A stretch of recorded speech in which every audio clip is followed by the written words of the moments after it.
Hey guys, welcome back to my channel. I'm Kyla and today I'll be doing a flip through of my 2019 bullet journal. The journal I used last year was the Limelight dotted A5 journal in this rich dark green. I bought this in the Philippines in 2018 and I really loved this journal, but unfortunately I only bought the one book. I'll be on the lookout for more of this journal because I would love to use another one. If you can get your hands on one, then I highly recommend. It has great thick paper with very minimal ghosting and bleed through. It doesn't have any perforated pages or an index though, if that's a problem for you. But for me, I realized that it wasn't a problem and it worked out fine in the end. Also nearing the end of the year, I ended up chipping my journal, which to this day I am very confused about. Also, please excuse my voice. I caught a cold at the end of the holiday season, so that's why I sound like this. The first thing in my journal is my key. If you saw my 2020 Bujo setup, then you would know that I kept the two fairly similar. My 2019 intro page is very simple and straight to the point.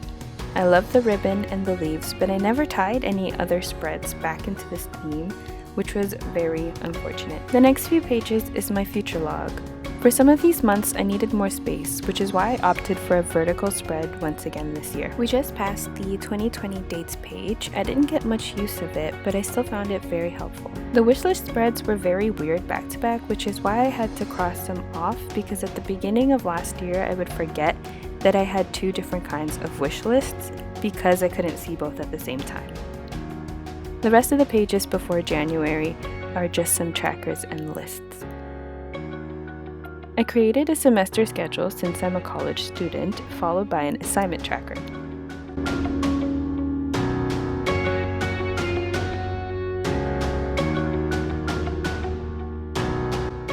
The month of January is my favorite theme from 2019. It was heavily inspired by Amanda Rach Lee, and I love the rich blue and the gold accents. Looking at this now, it's so weird that my habit tracker is on the right page because ever since this month, I've been doing it on the left of the two pages. So I don't know what went over me that month, but apparently I wanted it to be on the right page. I remember drawing the dots for these planets. I was so terrified I was going to smudge any of it, but I think it turned out okay. Ah yes, the month planner. You'll see that I quickly abandoned it because it took up a bunch of space and I didn't really use it.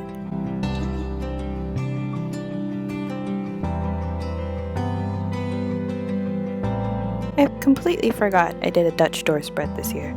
I didn't have a ton of pages in this notebook, and since I wanted to fit a whole year into it, I didn't do another Dutch door spread.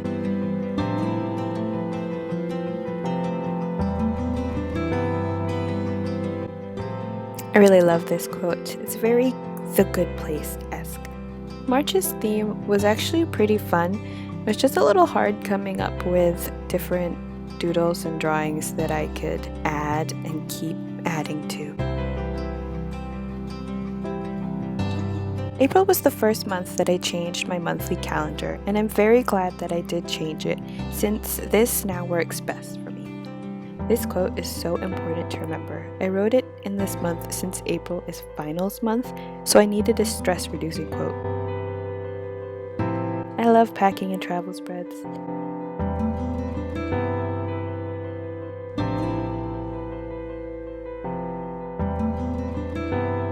I love the city skyline in this corner, very detailed yet not detailed too. Another semester spread. May was a really fun theme. It made me realize that I can draw a lot more than I was giving myself credit for. I love this T-Rex, so cute!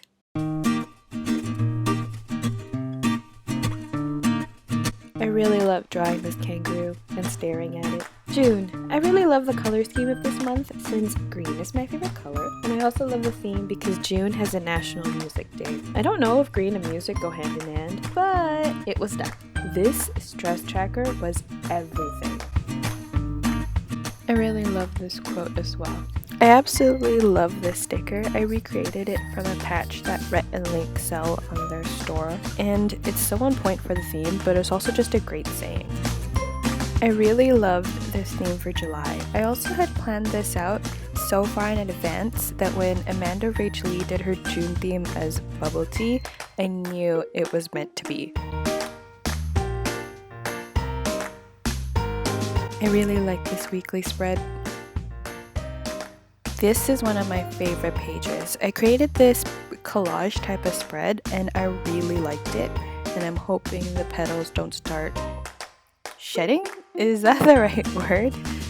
But yeah, it has a Polaroid in the center and petals trying to shape them into a heart. I was only able to salvage so many petals, but I think it turned out pretty nice. I also like the quote for that. Anyways, on to August. I really liked this theme. It was so bright and summery, which was a great feel for final season.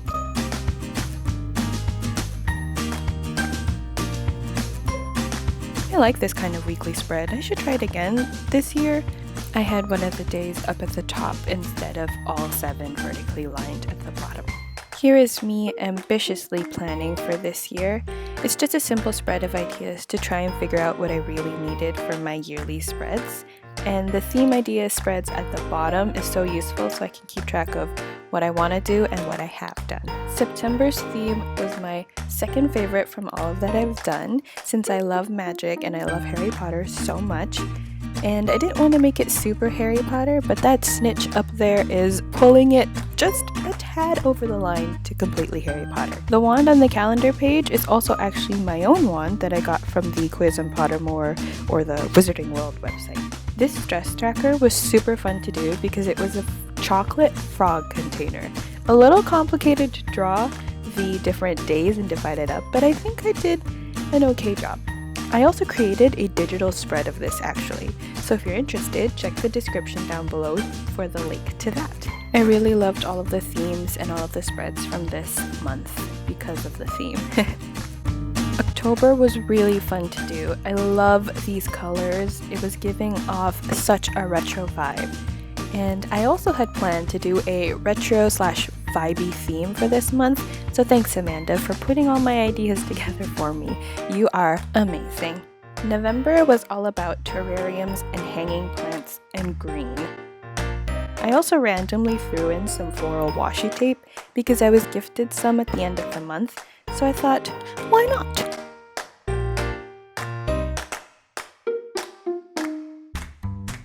Here's an overall look at the stationery that I bought over all of last year. I thought I was going to get a lot more, but I think this is a pretty decent size haul.